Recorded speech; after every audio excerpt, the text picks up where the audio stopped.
Ciudad de Buenos Aires. Vemos que se están levantando en la provincia también las restricciones, que vuelve la presencialidad en las escuelas. Ahora, ¿qué cambió en los últimos días para que tengamos presencialidad en las escuelas? En la ciudad a partir de mañana, en la provincia a partir del miércoles, si uno mira los datos de evolución de los contagios, pareciera que no cambió mucho. ¿Qué te parece? ¿Que está bien o mal esto? No, no cambió nada y por eso lamentablemente vamos a tener más muertos. Sí. Porque fijémonos Chile, acá al lado, incluso con un nivel de vacunación superior, pero de una dosis, Sí. parecido acá, abrieron y ahora están cerrando todo de nuevo porque volvió a crecer. Acá vamos a tener 3, 4, 5 olas si seguimos así, porque, y está ligado un poco a lo que estaban discutiendo recién con Samir, está ligado al lobby empresario para que la gente trabaje Sí. para que seguir ganando. Esa es la verdad, digamos las cosas como son. Desde el punto de vista epidemiológico y todo, acá habría que cerrar, tener ciertas restricciones, tener prioridades en los trabajadores que tienen sí o sí que ir a trabajar, pero tratar de ver qué trabajadores pueden no hacerlo, darle plata a la gente para que aquel que no tiene un trabajo fijo y tiene que changuear o tiene que entra en la economía informal tenga plata en la mesa, pero no se ha hecho eso, se termina avalando la presión que hay de la Unión Industrial, de los grandes empresarios que quieren que la gente salga a trabajar. Ahora, en esta línea, digo, ya que tu distrito es la Ciudad de Buenos Aires, yo observo que desde la Nación... Hace mucho que vivo en provincia, pero bueno, Bueno, trabajo en la capital y vivo en provincia. Porque sí. la pregunta es, digo, a ver, desde el gobierno nacional uno se observa que hay paquetes de asistencia. Te iba a preguntar también cuál es tu apreciación, si es poco, si habría que implementar algo más fuerte, parecido a lo del año pasado.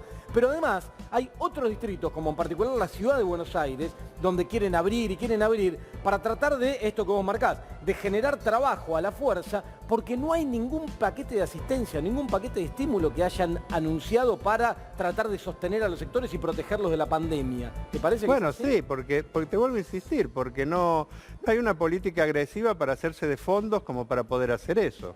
Yo, por ejemplo, la cosecha de este año va a dar 13.000 millones de dólares. Sí. Es récord histórico. Sí. Histórico, nunca hubo. Es más, el mes de mayo fue récord de todos los mayos de la historia nuestra. Cerca de 3.500 millones de dólares. Entonces, plata hay. El problema es, ¿quién se lleva la plata? ¿Quién se lleva? Acá se armó un escándalo por un aporte solidario por única vez de los grandes ricachones del país. Sí.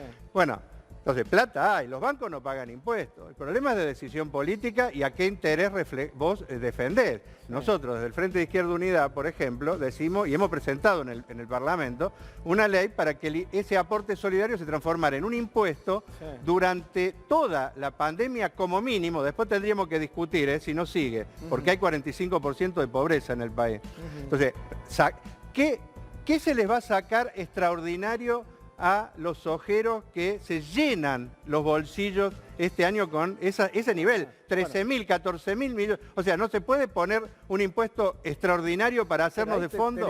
A ver, si en algún momento se deslizó la idea de poder subir un poquito las retenciones porque el precio internacional está subiendo, apenas se deslizó la idea, pareció un despelote. Bueno, del otro pero lado que sí, separaba ya sé. todo lo que Sí, bueno, desabastece. acá tuvimos Vicentín también, unos estafadores tremendos, hicieron un par de marchas apoyados por la oposición y se retrocedió y se dejó hagan lo que quieran. El problema es si vas a ir a fondo a defender a los trabajadores, los sectores populares, o ante el primer amague que te hacen los grandes grupos económicos, arrugás y retrocedes en chancleta, que es lo que hace el gobierno, lamentablemente.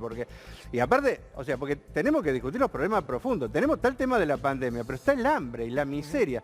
Aumentó el trabajo infantil. Ayer fue el día de denuncias del trabajo infantil. Aumentó en el país, que ya era alto, era 16%. Se calcula que puede ser el doble de los niños entre 13 y 17 años que, por ejemplo, salen a trabajar. ¿Por qué? Porque salen a changuear porque están muriendo de hambre la familia. Sobre todo en el campo, ojo, en el campo, eso que los ojeros, lo que hacen mucha plata, trabajan los niños.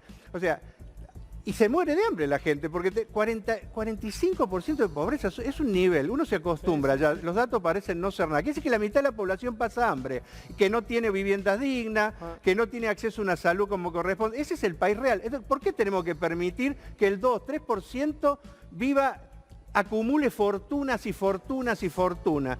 ¿Por qué no podemos discutir un salario acorde, como se discutía recién, una IFE para toda la gente. Ahora que hablas del salario, está el tema paritarias, está muy caliente ahora. ¿Por qué? Porque algunos sindicatos acordaron con la idea de la inflación que proyectaba el gobierno a principios de año, 29%. Yo te voy a y ahora franco. se reabren, ¿qué pasa? Yo creo que los sindicatos son cómplices de todo esto que pasa. A ver, ¿cómo acá no hay una huelga general convocada para tener salarios dignos para la gente? ¿Dónde está la CGT? ¿Dónde está la CTA? Lamentablemente, o sea, ya los dirigentes sindicales de este país no viven como el trabajador, no llegan galgueando al 20 del mes y los otros 10 días mangueando. Son ricos los dirigentes, lamentablemente, porque negocian todo con los gobiernos y con las patronales. Es más, cuando surgen un activismo combativo son los que lo van a marcar para ver si lo rajan. Tenemos un problema en la Argentina los trabajadores, porque no se puede explicar cómo no tenemos salario de 100.000 pesos, como hablaban recién, cómo no tenemos en blanco a toda la gente que está en negro, cómo no tenemos a los contratados en las plantas permanentes, cómo no terminamos con la flexibilización, con el trabajo infantil. Nada de eso se puede explicar solo por los patrones. Es porque hay un dirigente sindical que no hace lo que tiene que hacer. ¿Cuánto hace una... A ver, recordame cuándo hubo la última huelga general. ¿Que no hay por qué luchar en este país? Los colectiveros tuvieron que desbordar a la conducción de la UTA para salir a la calle a pedir salario y vacuna, porque los mandaban al muere. Y te hablo con el corazón, porque tengo un primo que está muy grave y es colectivero. Es colectivero acá en la provincia de Buenos Aires. O sea, esos son los problemas que tiene la gente. La gente se está muriendo de hambre, se lo obliga a salir a trabajar, se contagia, se muere para garantizarle la ganancia a un patrón. Y acá vinimos discutiendo si la escuela sí, escuela no. O sea, un papelón lo de Kicillof, por ejemplo. Se la pasaron correctamente diciendo que hasta que se corte esto no había que volver a la clase, y ahora el tipo, porque le dio alguna encuestita que un sector de la clase media le dice que ay, qué mal, y se le estaba disparando un poquito la reta y entonces va. No se piensa en la gente, se mira el cálculo. Por supuesto, si tenés todos los canales... los canales, la televisión hablando de las clases te afecta, pero hay que tener lo que hay que tener pelotas en este país para tocar intereses. A ver, ¿cómo puede ser que 6 cerealeras marquen, por ejemplo, los precios de los alimentos en el país, entonces te pongan precios que son internacionales? O sea, el país este está hecho para que los grandes empresarios, los grandes grupos económicos se enriquezcan. Y esos tipos le untan el bolsillo a la dirigencia sindical para que no haga lo que tiene que hacer. Y Alejandro, para cerrar, otro tema me interesa desde la visión de ustedes, lo que está pasando con el Club de París, el Fondo Monetario Internacional y la atención que se le pone a eso. ¿Ustedes creen que ahí qué hay que hacer? ¿Hay que directamente...? Acá hay que tomar como prioridad la deuda con la gente, de una vez por todas. Mirá, el Club de París viene de la época de la dictadura, todo el tema de la deuda de París. O sea, y nunca se investigó. La única investigación que se hizo, que fue apoyada por nosotros, por la izquierda, juez Ballesteros, demostró que fue todo un curro. Las deudas son un curro, no entra la... ¿Quién tiene un mango de la deuda? De la deuda? Sin embargo, toda la riqueza del país se va en pagarle a unos zánganos internacionales que tienen negocio con los privados, porque Macri, por ejemplo, fue de los que pidió plata en esa época, papá Macri, aunque el hijo nunca la devolvió, fue el que pidió plata cuando pedían los famosos capitanes de la industria en la época de la dictadura, cuando era la plata dulce, entre otros al Club de París.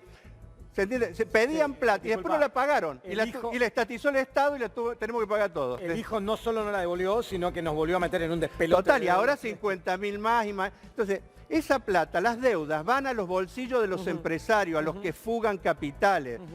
Hay que cortarla con eso. Hay que tocar los intereses de los ricos en este país para que realmente se distribuya la riqueza enorme que tenemos entre todos los argentinos, arrancando por el pueblo trabajador, que es el que pone el lomo, hace producir todo, y lo despiden, lo apalean, como los otros, el viernes, como en Puente Pueyrredón, gente que perdió el trabajo en el ferrocarril, de LAN, y los terminaron apaleando por ir a pedir trabajo. O sea, ¿cuál es la prioridad? Nosotros tenemos claro, desde el Frente de Izquierda Unidad, desde el MST, nuestra prioridad son los trabajadores. Y si hay que agarrar y tocar los intereses y sacarle la plata del bolsillo a los ricachones de este país, hay que hacerlo. Y vamos a apoyar a los sindicatos combativos y a las comisiones internas que se están rebelando contra la conducción de la CGT y CTA, porque hace falta dirigentes que se pongan a la cabeza para que realmente la clase obrera y el pueblo pobre salga a luchar hasta conseguir los objetivos, viejo, porque acá vamos a Colombia, vamos a Chile, este país va a explotar porque no se aguanta más, no se aguanta más. Muchas gracias, Alejandro, por haber venido acá esta noche y haber tenido esta conversación. Gracias. Nosotros seguimos en...